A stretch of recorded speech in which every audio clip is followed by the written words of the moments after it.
하나님 말씀 나누겠습니다. 만물들아 주를 찬양하라 라는 제목으로 하나님 말씀 나누겠습니다. 만물들아 주를 찬양하라입니다. 여러분, 만물이 뭐죠?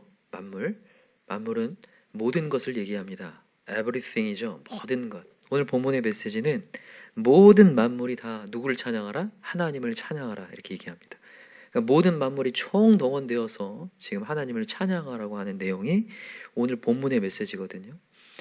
여러분, 혹시 어떤 연주회라든지 음악회 같은 데 가보신 적 있으시죠?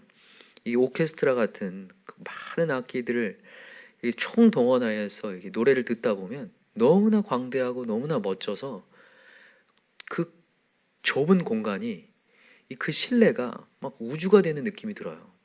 너무나 아름다워가지고 막 뭔가 젖어들어서 어딘가로 막 황홀하게 막 가는 느낌이 막 들 때가 있거든요. 제가 이 신학대학원 때 제가 다녔던 신학대학원이 이 시골에 있어요. 양지라는 곳에 있었는데, 우리 신학생들이 정말 하나님을 정말 잘 만나라고 그렇게 아주 구석진 데 있는 것 같아요. 그 시골에 있다 보니까 얼마나 뭔가 볼 것도 없고, 진짜 오직 하나님만 바라보는 곳인데, 어느 날 하루는 이 오케스트라 팀이 왔어요. 예배 때 오케스트라 팀이 와가지고 성가곡을 이렇게 연주를 해주는데 정말 너무 아름다운 거예요. 그때 그 목마른 내용은 그 찬양 알고 계시죠? 그 목마른 내용 그 찬양을 하는데, 목마른 내 영혼 주가 이미 허락한 그 찬양이 이 관현악단, 그 심포니, 이 교향곡으로 이렇게 불려지는데 얼마나 아름다운지 모르겠어요. 듣는데 그 시골이 정말 우주가 돼. 정말 이 세상이 너무너무 아름답게 보이는 거예요. 제가 그걸 들으면서 뭘 느꼈냐면, 야, 그렇구나. 이 세상 만물이 모두 하나님을 찬양한다면 얼마나 아름다울까, 그런 생각이 들더라고요. 여러분, 정말 여러분, 우리 입술에서 찬양이 회복되고 우리 가정에서 찬양이 회복될 때 정말 아름답게 변화될 줄 믿어요. 하나님은 야고보서에 보니까 우리 입술을 찬양하도록 만드셨다고 했거든요. 근데 우리 입술로, 찬양하는 입술로 저주의 부정적인 말도 한다고, 그것을 하나님께서 경계하셨어요. 우리 입술에 하나님은 찬양을 할 때에 이 세상이 아름다워지고 너의 공동체가 아름다워질 거라 얘기하시거든요. 그래서 오늘 본문을 통하여서 내 입술의 찬양이 회복되고 우리의 가정의 찬양이 회복되고 우리 주변의 찬양이 회복되는 역사가 일어났으면 좋겠습니다. 오늘 본문의 메시지가 그렇다고 했죠. 모든 만물이 찬양을 하는데 두 부분으로 나눌 수 있어요. 1절부터 5절까지는 하늘에 있는 모든 것들이 하나님을 찬양하고 6절부터 14절까지는 땅에 있는 모든 것들이 다 하나님을 찬양하라고 얘기합니다. 근데 심지어 뭐도 찬양하는지 한번 보세요. 여기 보니까 7절을 한번 읽어봅시다. 7절. 자, 함께 읽읍시다. 시작. 너희 용들과 바다여 땅에서 여호와를 찬양하라. 여기 용들과 바다가 나오는데, 여러분, 이 용이라는 단어, 이 드래곤, 이 용은 아시아 사람들한테는 뭔가 좀 길조이고 뭔가 좋은 이미지예요. 상서로운 동물인데, 그래서 꿈에 나타나면 굉장히 좋게 여기거든요. 그런데 서양이나 유대 민족에게는 이 용이 굉장히 안 좋습니다. 우리가 지난 시간에 요한계시록에도 배웠지만 예뱀, 곧 마귀라고도 하는 용이라고 얘기하거든요. 용. 이 용이 굉장히 부정적인 이미지를 갖고 있고, 특별히 이 용은 바다에서 올라온다고 이렇게 생각했거든요. 이 바다는 굉장히 암흑, 어둠, 뭔가 그 어둠의 영을 가둬놓는 감옥, 이런 식으로 생각하고 있었을 때예요. 그때에 지금 이 얘기가 있는 거예요. 용들과 바다여 여호와를 찬양하라. 야, 그런 부정적인 이미지를 갖고 있는 자들조차도 하나님을 찬양하라는 거예요. 이걸 보면서 느끼는 게 뭐냐면 하나님이 얼만큼 찬양에 대한 열망을 갖고 계신지를 알 수 있어요. 그러니까 여러분과 저는요, 오늘도 언제나 어디서나 찬양해야 된다는 거예요. 누구도 예외 없이 우리의 상황이 어떤지는 모르겠지만 어떤 상황에서도 우리 입술에서는 불평의 소리가 아니라 하나님을 찬양하며 하나님을 주목하라는 거예요. 이걸 보면서. 그런데 여러분, 물어봅시다. 우리가 정말 매번 하나님을 찬양하기가 쉬울까? 참 쉽지가 않죠. 저도 이 찬양에 대한 말씀을 준비하면서 여러분, 콧노래를 부르면서 말씀을 준비했을까? 아쉽게도 콧노래를 부르지 못할 때가 있었습니다. 사실 지난주에는 제가 천국에 대한 말씀 준비하면서 굉장히 재밌고 되게 즐겁게 말씀을 준비했는데, 이번에는 그렇지가 못했어요. 목요일에 아침에 일어났는데 뒤에 혹이 난 거예요. 저는 이 뒷목에 임파선이 있는지를 처음 알았어요. 뒤에 혹이 나서 뭔가 했더니 임파선이 부었더라고요. 이 뭐 과로를 했는지 뭐 했는지 하여튼 임파선이 부어가지고 이게 막 뒷골이 땡기니까 말씀도 못 읽겠고 이 준비가 안 돼요, 제대로. 말을 하면 막 토할 것 같아요. 며칠 동안 그랬거든요. 이제 그러면서 느낀 게 뭐냐면, 그렇구나. 하나님께서 정말 쉽게 정말 말씀이 준비되고 찬양에 대한 말씀을 준비하면 여기 있는 성도들이 뭔 공감을 할까? 정말 상황이 어렵고 뒷골이 땡기고 혹이 나고 머리가 정신이 혼미할 때 그때도 여전히 하나님을 찬양해야 그게 진짜로 말씀이 전해지고 성도들이 어려움 속에서도 찬양할 수 있지 않겠느냐 하나님 그런 뜻으로 하나님 저에게 그렇게 하신 것 같다는 생각이 들거든요. 아무튼 여러분 우리가 이 상황 속에서 세상 속에서 하나님을 높여 올리고 찬양드리고 경배하기가 참 쉽지 않다라는 거죠. 그러나 여러분 오늘 우리 찬양하자는 거예요. 하나님은 찬양하라고 말씀하셔요. 왜 그럴까? 찬양이 뭐기 때문에 하나님이 이렇게 강조하시며 모든 만물을 총동원하여서라도 찬양하라고 용들조차도 찬양하라고 얘기하실까? 제가 오늘 그 두 가지를 얘기해 볼게요. 첫 번째는 뭐냐면 여러분 오늘 본문에 한번 3절을 한번 읽어봅시다. 3절을 보면 뭐가 나오냐면 여러분 여기에 누가 찬양을 합니까? 3절에 해와 달이 찬양을 하고 별들이 찬양을 한대요. 여러분 해와 달들이 찬양하는 거 보셨어요? 해와 달들은 어떻게 찬양하죠? 뭐 이렇게 찬양하나요? 우리가 생각해보면 해와 달들이 과연 어떻게 찬양을 할까? 근데 여러분 이 해와 달들이 어떻게 찬양하는지가 4절하고 5절에 나오는 거예요. 자, 한번 읽어봅시다. 4절이 아니라 5절이죠. 5절, 6절이 나옵니다. 같이 읽어봅시다. 5절 시작. 그것들이 여호와의 이름을 찬양함은 그가 명령하심으로 지음을 받았음이로다. 그가 또 그것들을 영원히 세우시고 패하지 못할 명령을 정하셨다. 여기 보면 여호와 이름을 찬양함은 그가 명령하심으로 지음받았기 때문이라고 얘기해요. 여러분 해와 달, 별 누가 지으셨나요? 하나님 지으셨어요. 여러분 근데 하나님이 해, 달, 별 지을 때 그냥 지었을까요? 목적이 있어서 지었을까요? 목적이 있어서 지었다는 거죠. 해의 목적이 뭡니까? 빛을 비추는 거죠. 따뜻함을 주는 거죠. 여러분 다시 말하면 뭐냐면 찬양은 자기 자리 지키는 게 찬양이라는 거예요. 해달별이 어떻게 찬양하냐? 자기 위치에 자리를 하고 자기의 역할을 감당할 때 비로소 찬양이 되고 아름다움이 된다는 것을 오늘 이 메시지를 통해서 얘기해 주는 거예요. 여러분 해가 그 자리에서 우리에게 비출 때 거리를 어느 정도 두고 우리에게 비출 때 아름다움이거든요. 어느 순간 태양이 나는 그 자리에 있기 싫다고 점점 가까워지면 여러분 우린 타 죽을 겁니다. 여러분 태양계가 수성, 금성, 그 다음 지구로 되어 있잖아요. 우리가 수성과 금성에 살 수 없는 이유는 거기는 태양하고 너무 가까워서 뜨거워서 살 수 없다는 걸 다 알 거예요. 정말 그걸 보면서 느껴요. 태양 그 자리에서 그렇게 비추어야 되는 거구나. 달을 한번 봅시다. 달의 역할은 뭐냐면 달은 밤에 은은한 빛을 주는 거죠. 그런데 달이 자기도 태양처럼 빛을 강하게 비추고 싶다고 하면 그때부터 아름다움이 깨지고 찬양이 사라지는 거죠. 저는 이걸 보면서 다시 한번 느껴요. 찬양은 자리 지킬 때구나. 여러분 우리가 합창이나 성가대 할 때도 알잖아요. 자기의 역할, 파트를 잘 완수하면 아름다움이 되지만 자기가 튀어보겠다고 막 소리를 쓸데없이 높인다든지 엇박을 넣는다든지 그때 이 모든 음악은 노이즈가 되잖아요. 제가 그걸 보면서 다시 한번 느껴요. 자리 지키는 게 정말 중요하구나. 여러분 하나님께서는 이 창세기 1장에 보면 모든 동물들, 새들, 식물들 각 종류대로 창조하셨다고 얘기해요. 여러분 종류대로 창조했다는 말이 무슨 말이죠? 종류대로 창조했다.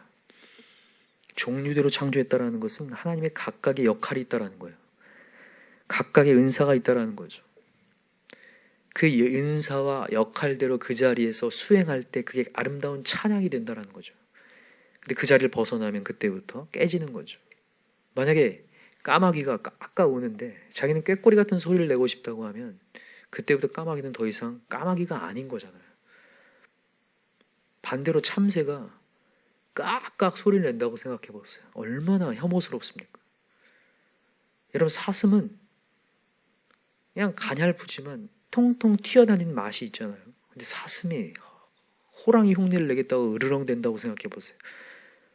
어울리지가 않습니다. 제가 이전에 어떤 영상을 본 적이 있는데 그 사자와 대치하고 있던 영양가젤, 영양가젤이 이게 사슴 그런 비슷하게 생긴 거잖아요.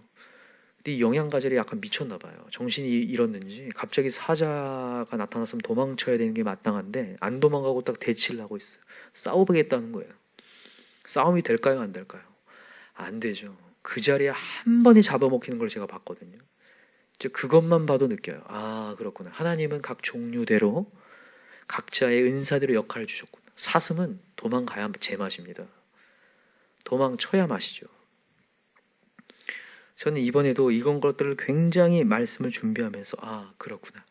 각자의 자리를 지킨다는 게 얼마나 아름다움인가. 여러분들 물어보겠습니다. 이 세상 만물 가운데 가장 자리 못 지키는 존재가 누굴까요? 인간. 인간이 자리 제일 못 지킵니다.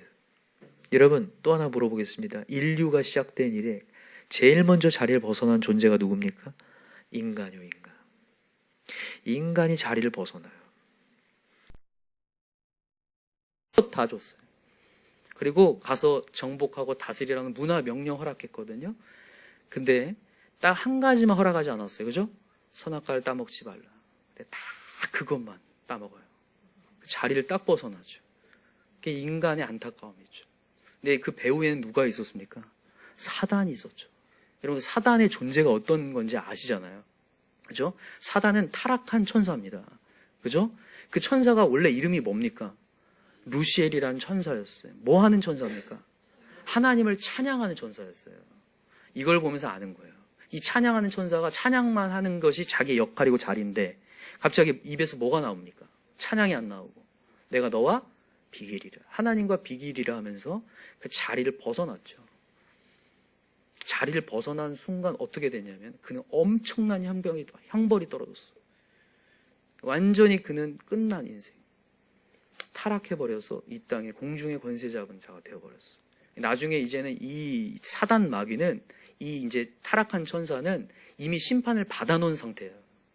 지금 발아가고 있지만 마지막 때 완전히 심판받는다고 돼 있거든요. 근데 그 사단의 속성을 가지고 우리를 지금 유혹하는 거죠. 뭐 하라고요? 자리를 뭐 하라고? 지키라고 벗어나라고요. 벗어나라고.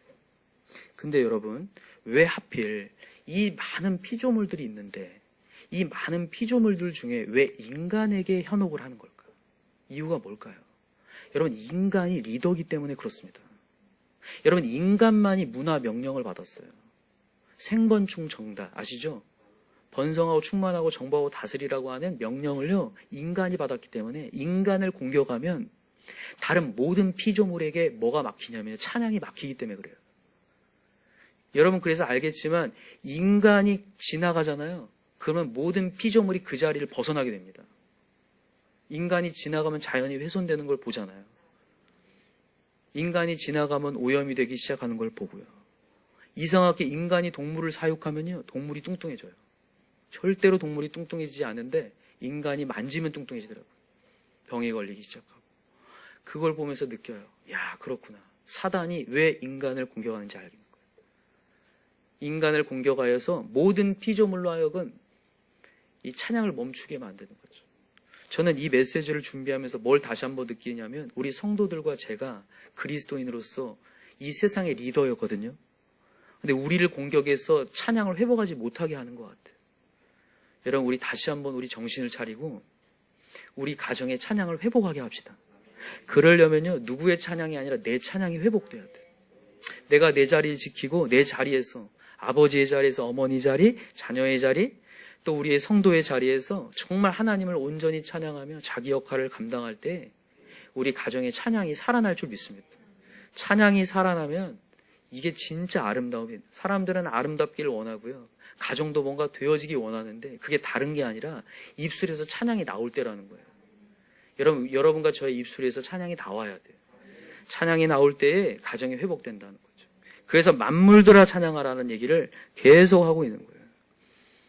여러분 근데 왜 인간이 찬양을 멈추고 찬양을 회방하는 존재가 되냐면 다른 게 아니라 인간의 탐욕 때문에 그렇습니다. 인간의 탐욕. 인간은 그 자리에서 그냥 가만히 있으면서 만족할 줄 몰라요. 자족이 없이 갑자기 어느 순간 그냥 그대로 그렇게 가면 참 좋겠는데 갑자기 감사가 사라집니다. 그리고 실증이 나기 시작해요. 이 자리에 대한 실증이 나기 시작하면서 누군가가 막 부러워지기 시작해요. 그리고 이 자리에 대한 깊은 비애를 느끼기 시작하죠. 이게 진짜 비참함이에요. 지금 되게 아름다운 자리인데도 이 자리가 되게 비참한 자리인 것처럼 느껴진다는 거예요. 그러면서 여기를 벗어나는 거예요. 제가 이 자리에 이렇게 말씀을 전하면 참 아름다움이거든요. 근데 제가 이상하게 다른 이제 목사님들이나 다른 목사님의 실력을 부러워하기 시작하거나 다른 목회 현장을 부러워하기 시작할 때 비참함이 되는 거죠. 여러분, 제가 며칠 전에 이 서점에서 책을 읽다가 산후 우울증에 대한 책을 좀 읽어봤어요. 왜 읽었는지는 모르겠는데 하여튼 나오더라고요. 산후 우울증에 대한 얘기가 나오는데, 산후 우울증 아세요? 요즘 많은 산모들이 산후 우울증에 시달린대요. 옛날보다 더 많이. 산후 우울증이 이제 아이를 낳고 나서 막 우울해지기 시작하는 거예요. 자기 존재에 대해서 내가 왜 이렇게 되었나 이렇게 막 생각하고, 내가 이러려고 아이를 낳았나 막 이러면서 산후 우울증이 막 깊이 시달린다는 거예요. 근데 산후 우울증에 여러 원인이 있겠지만 가장 궁극적인 원인은 아이가 나에게 주어졌다라고 하는 축복이 없기 때문이라는 거예요. 감사가 없기 때문이라는 거예요. 여러분과 제가 이 자리에 대한 축복된 자리라는 것을 느끼지 못하면 그때부터 뭐가 시작되면 감사가 사라지고, 감사가 사라지면 반드시 그 자리는 비참한 자리가 된다는 거예요. 근데 남들이 보면 절대 아닌데 스스로가 비참한 자리라고 자기가 느껴져 버려요.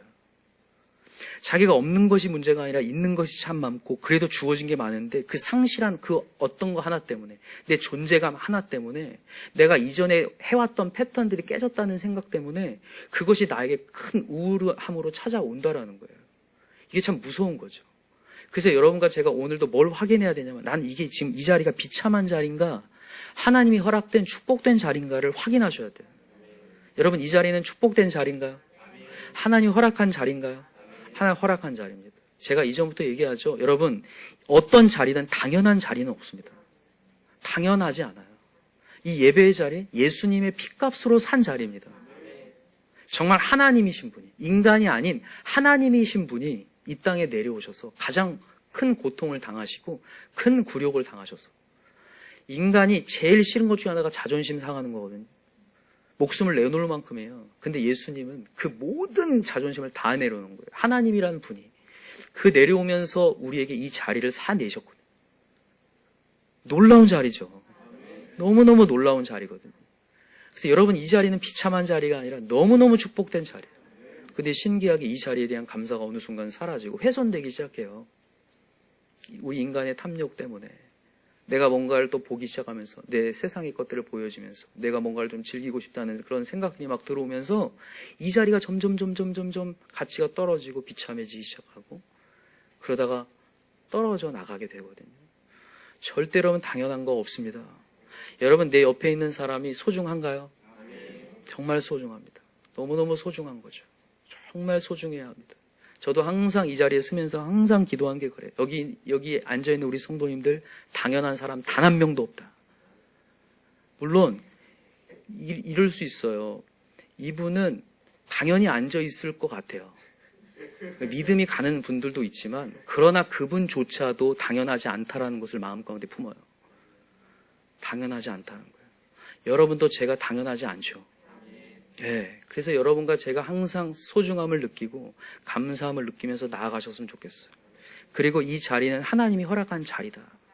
하나님이 허락해 놓은 자리이기 때문에, 여러분 정말 신기한 게 요즘에 처우 개선됐다는 얘기를 굉장히 많이 해요. 처우가 개선이 많이 되고 환경이 개선되고 어떤 우리가 일하는 일터에 대한 개선들이 많이 됐다고 여겨지지만, 그래도 감사가 많습니까? 불평이 많습니까?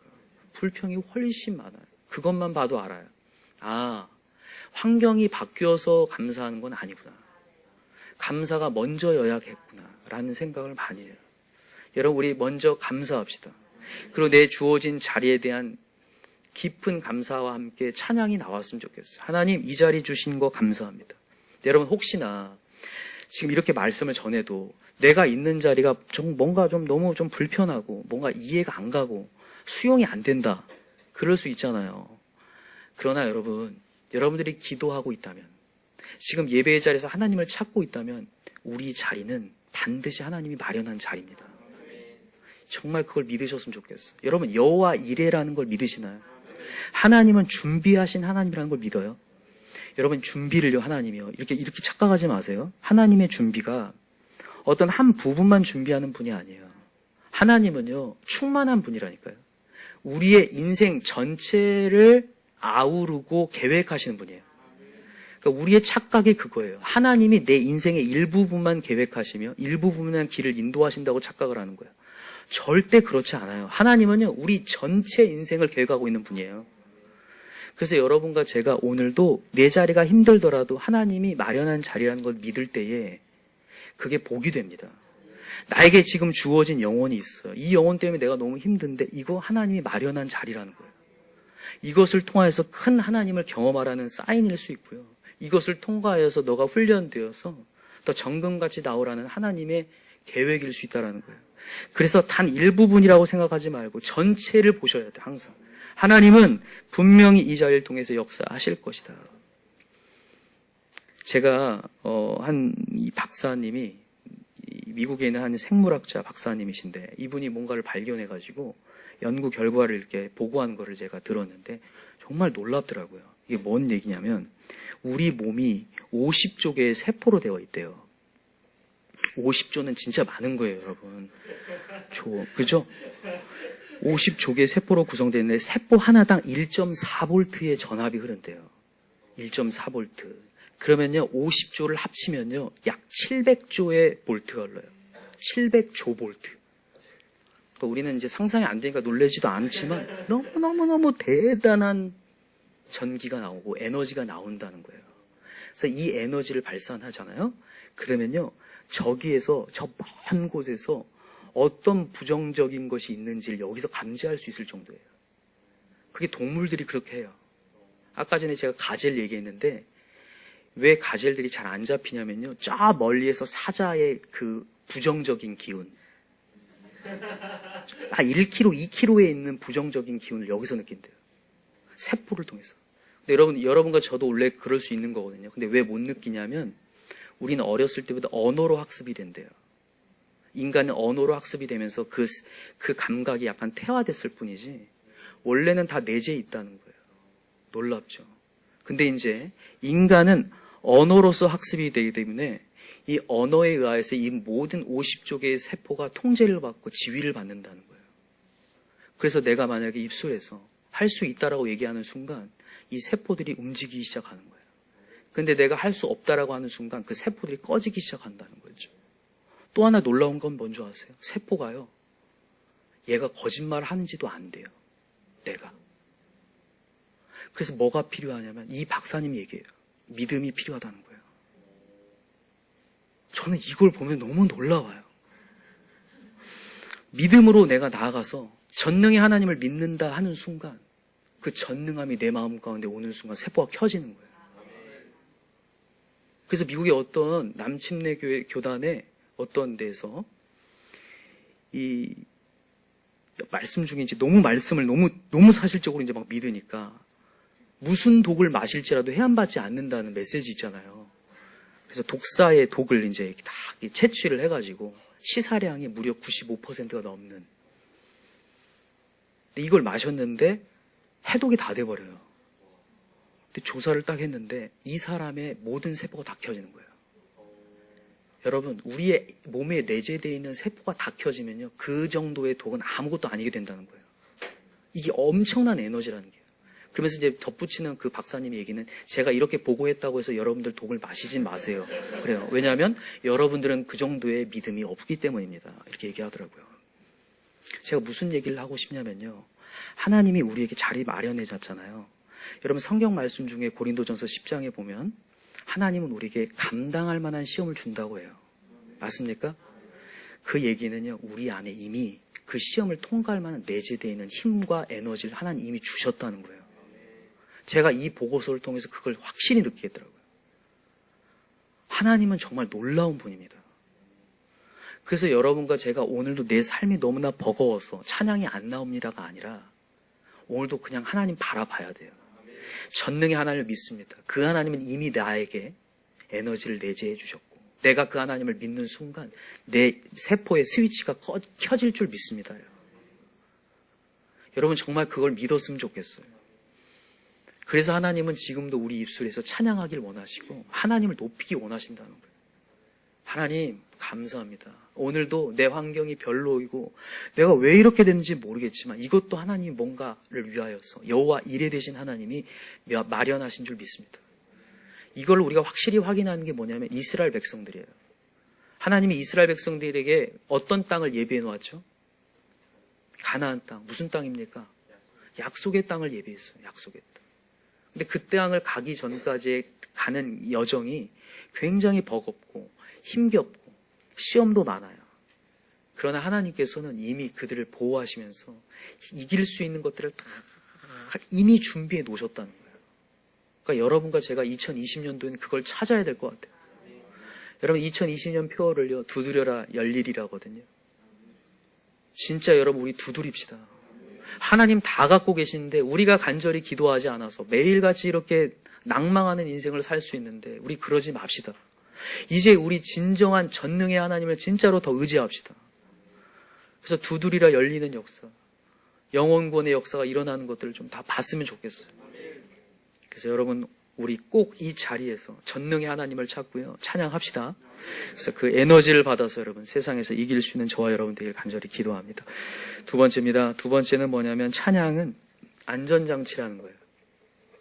찬양은 안전장치인데 여러분 오늘 이 5절 6절 한번 다시 한번 읽어볼게요. 5절 6절 같이 읽어봅시다. 시작. 그것들이 여호와의 이름을 찬양하면 그가 명령하심으로 지음을 받았음이로다. 그가 또 그것들을 영원히 세우시고 패하지 못할 명령을 정하셨도다. 여러분 명령이란 단어가 나오죠. 명령이란 단어가 몇 번 나옵니까 지금? 2번 나와요. 동그라미 해놓으세요. 참 중요한 단어인데 여러분 하나님이 찬양을 지금 명령하셨다는 거예요. 여러분과 제가 찬양을 해야 되고 안 해야 되고 선택의 사항이 아니라 뭐라는 거예요? 의무라는 거예요.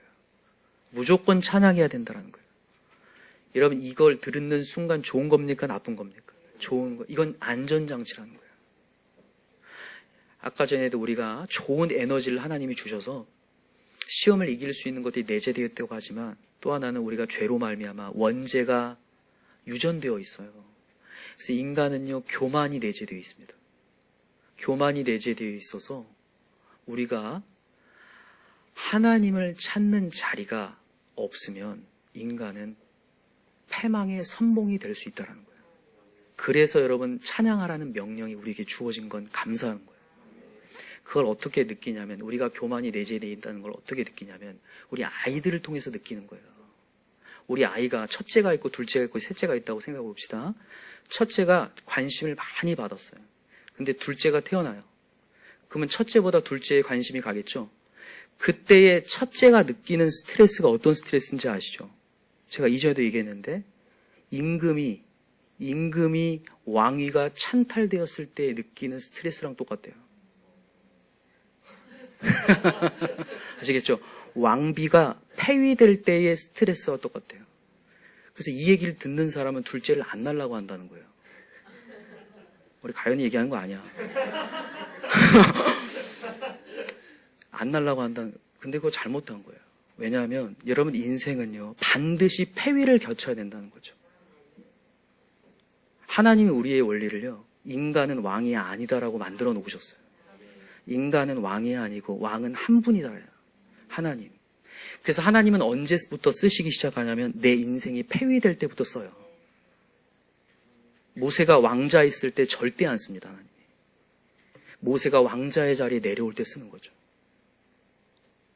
엘리야가 자기의 신앙으로 승승장구할 때 큰 역사를 보는 게 아니에요. 로뎀나무 아래 있을 때에 하나님의 비전을 보는 거죠. 아직도 무릎 꿇지 않은 7천이 남아있다. 이게 진짜 놀라움이에요. 다윗이요 그냥 왕이 된 게 아니라 도망자의 신세로 아주 비천하고 아주 비굴한 인생으로 계속 나아갈 때에 하나님을 경험하는 거죠. 저는 그래요. 여러분들의 신앙은 언제부터 시작될 거냐면 여러분의 인생이 폐위될 때예요. 아, 내 뜻대로 안 되는구나를 경험할 때. 아, 나도 이렇게 상처를 받을 수 있는 사람이구나. 나는 뭔가 잘해보려고 했는데 나의 인생에도 이렇게 스크래치가 날 수도 있구나. 내 인생이 정말 이렇게 비참해질 수도 있구나를 경험할 때 그때부터 진정한 신앙이 시작되는 거예요. 그 전까지는 자기가 잘난 줄 알아요. 내 뜻대로 가면 잘난 줄 알아서 막 이렇게 막 소리치고 저렇게 소리치지만 소리칠 거 없다라는 거죠. 다윗은 그렇게 도망자의 신세를 무려 15년을 거쳤기 때문에 그의 입술은 왕이 되어서도 멈추지 않는 거예요. 찬양이요. 여러분 찬양은요 왕을 내가 아니라 하나님께 고백하는 거잖아요.